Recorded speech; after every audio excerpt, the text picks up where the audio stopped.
வணக்கம் சார். வணக்கம் சார், இந்த குரு பெயர்ச்சி நம்ம மக்களுக்கு எப்படி சார் இருக்க போகுது? நவகிரகத்துல மிக முக்கியமான கிரகமாக பார்க்கப்படக்கூடியது குரு பகவானுடைய பெயர்ச்சி.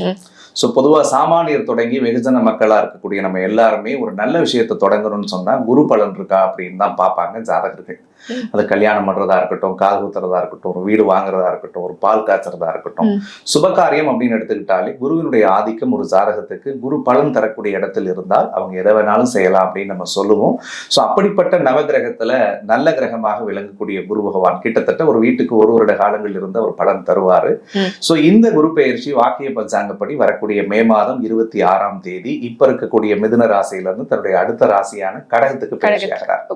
சோ 12 வருஷத்துக்கு பிறகு குரு பகவான் கடகராசியில உச்சம் அடைகிறது அப்படின்றது ஒரு மிகப்பெரிய விசேஷம். குரு அப்படின்னு எடுத்துக்கிட்டாலே ரொம்ப நல்ல கிரகம் அப்படின்னு சொல்லுவோம். குரு தனத்துக்குரிய காரகன், பணம். அதே மாதிரி குரு குழந்தைக்குரிய காரகன். குரு கல்விக்குரியவர், ஞானத்துக்குரியவர், அறிவுக்குரியவர், சிந்தனைக்குரியவர் அப்படின்னு நம்ம அடுக்கிக்கிட்டே போலாம்.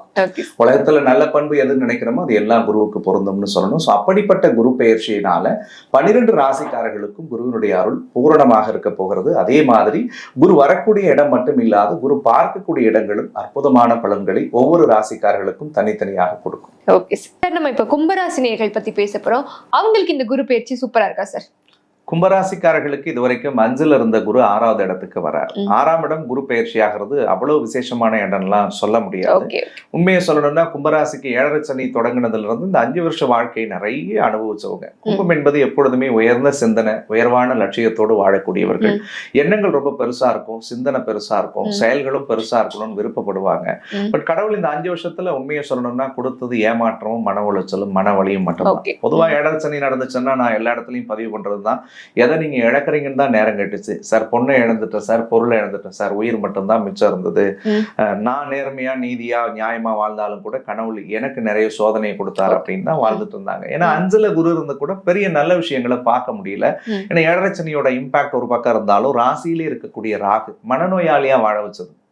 நிறைய பேத்துக்கு மனப்பதட்டத்தை கொடுத்தாரு, தூக்கமின்மையை கொடுத்தாரு, முடி உதிர்தல் பிரச்சனையை கொடுத்தாரு. ஸ்ட்ரெஸ்னா என்னன்னு தெரியாம வளர்ந்தேன் சார், எங்களுக்கு அந்த அதெல்லாம் யூடியூப்ல தேடி தேடி பார்த்து இன்னும் ஸ்ட்ரெஸ் ஆயிடுச்சு நிறைய அப்படின்னு சொன்ன கும்பராசிலாம் அதிகம். பட் 6ல குரு வராரே அதனால எதிர்மறை மட்டும்தானா அப்படின்லாம் நீங்க கலக்கத்துல இருக்கணும்ன்ற அவசியம் இல்லை. குடும்ப ஸ்தானாதிபதியாக இருக்கக்கூடிய குரு உங்களுக்கு ஆட்சி வர்றது, உச்சம் வர்றது மிகப்பெரிய பலம்.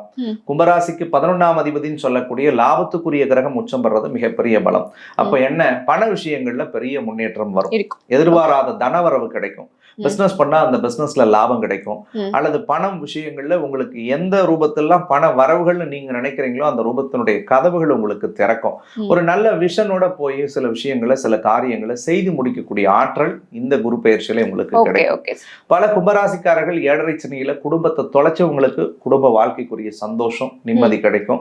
படிக்கிற ஸ்டூடெண்ட்ஸுக்கு எஜுகேஷன் வைஸ் நல்ல இம்ப்ரூவ்மெண்ட் அண்ட் டெவலப்மெண்ட் இருக்கும். விரும்பின காலேஜஸ்ல சீட் கிடைக்கிறதுக்குரிய வாய்ப்புகள் இருக்கு.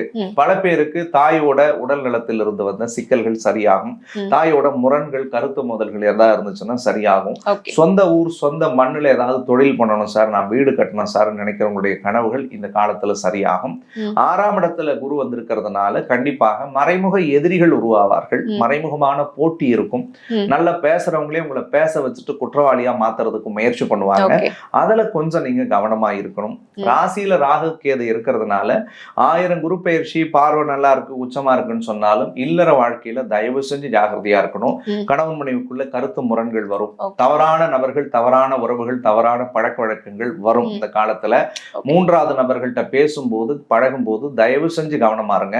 ஏன்னா ராசியில ராகு 7ல கேது. மறைக்காம சொல்லணும்னா ஆணா இருந்தா பெண்கள் சார்ந்த விஷயத்துல பிரச்சனை வரும், பெண்ணா இருந்தா ஆண்கள் சார்ந்த விஷயத்துல பிரச்சனை வரும். அதுல கொஞ்சம் தயவு செஞ்சு ஜாகிரதையா இருக்கிறது ரொம்ப நல்லது. அதே மாதிரி யாரை நம்பியும் முக்கிய முடிவு, முக்கிய பொறுப்புகளை கொடுக்காதீங்க. கொடுக்கல் வாங்கல ரொம்ப ஜாகிரதையா இருங்க. கோர்ட்டு கேஸ் ஏதாவது வம்பு வழக்குகள் இருந்துச்சுன்னா சின்ன சின்ன தடைகளை கண்டிப்பா ஏற்படுத்தும். அதுல கொஞ்சம் ஜாகிரதையா இருக்கணும். தந்தை மற்றும் தந்தை வழி சார்ந்த உறவுகள்கிட்ட கொஞ்சம் எச்சரிக்கை கவனத்தோட செயல்படுறது நல்லது. முக்கியமானது 10ஆம் இடத்தை உச்சகுரு பார்க்கறதுனால பட்டம், பதவி, பேர், புகழ் இவர்களுக்கு கிடைக்கும். வேலையில டிரான்ஸ்பர் கிடைக்கும், ப்ரமோஷன் கிடைக்கும். வேற ஏதாவது சில விஷயங்கள், நான் வெளிநாடுகளுக்கு சென்று வேலை பார்க்கணும்னு விருப்பப்படுறேன் சார், ஒரு விசாக்கு எதிர்பார்க்கிறேன் சார்னா ஆண்டவன் புண்ணியத்துல அதெல்லாம் ரொம்ப அற்புதமா கிடைக்கும். வெளிநாடுகள்ல இருக்கிறவங்களுக்கு ஒரு PR ரிலேட்டடா இஷ்யூஸ் இருந்துச்சுன்னா 12ஆம் இடத்தை குரு உச்சமடைஞ்சு பார்க்கறதுனால சில சாதக பலன்களை கடவுள் கொடுப்பார்.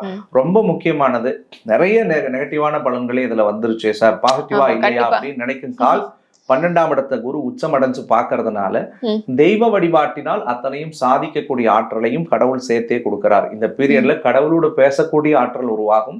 சாமி கிட்ட நீங்க எது கேட்டாலும் கடவுள் உங்களுக்கு செய்வாங்க. நீங்க மனதார கேட்கறதுக்குரிய முயற்சிகளை உருவாக்கிக்கணுன்றது என்னுடைய ஒரு அன்பு வேண்டுகோள். நிறைய சுபவரிய செலவுகளை நீங்க செய்யறதுக்குரிய காலங்கள் இருக்கு. நிறைய பயணங்கள் இந்த வருஷத்துல அவங்களுக்கு நடந்தே தீரும். இது எல்லாத்தையும் சாதக பயணங்களா மாத்திக்கணுன்றது மட்டும் என்னுடைய ஒரு அன்பு வேண்டுகோள். ஓகே சார், இது தவிர்த்து அவங்க கவனமா இருக்க வேண்டிய விஷயங்கள் ஏதாவது இருக்கா சார்? கும்பராசிக்காரர்களை பொறுத்த வரைக்கும் வாக்குஸ்தானத்துல சனி இருக்கிறதுனால பேசுற வார்த்தைகள்ல கொஞ்சம் கவனமா பேசுங்க. வாக்கு கொடுக்கும் பொழுது 1க்கு 4 முறை யோசிச்சுட்டு கொடுக்கறது நல்லது. ராசியிலே ராகு இருக்கிறதுனால உடம்ப பார்த்துக்கோங்க, மனசை பார்த்துக்கோங்க. உடலையும் மனதையும் பாதிக்கக்கூடிய செயல்களை தயவு செஞ்சு செய்ய வேணாம். 2 விஷயத்துல இருந்து தப்பிச்சாலே போதும், வாழ்க்கை நல்லா இருக்கும். ஓகே சார், இவங்க எந்த மாதிரி தெய்வங்களை சார் ஃபாலோ பண்ணணும்? பௌர்ணமி வழிபாடு உங்களுக்கு மிகச்சிறந்ததை தரும். ஏன்னா சந்திரனோடு ராகு சேரும் பொழுது சந்திர கிரகண தோஷத்தை அது ஏற்படுத்துகிறது. அப்போ சந்திரனுடைய ஆதிக்கம் இருக்கக்கூடிய நாள் பௌர்ணமி அல்லது அமாவாசை தினத்துல பக்கத்துல காளி கோயில், துர்க்கை கோயில், அம்பாள் கோயில் இருந்துச்சுன்னா ஆத்மார்த்தமாக 2 விளக்கு ஏற்றி வச்சு அந்த அம்மனுடைய பாதத்துல சரணடைஞ்சு வாழ்க்கையை அவங்க கிட்ட ஒப்படைங்க. ஒரு பெரிய அளவுக்கு எழுச்சியையும் வெற்றியையும் இவர்களுக்கு கண்டிப்பாக அவர்கள் கொடுப்பாங்க. கண்டிப்பா சார், கண்டிப்பா. நன்றி சார். நன்றி.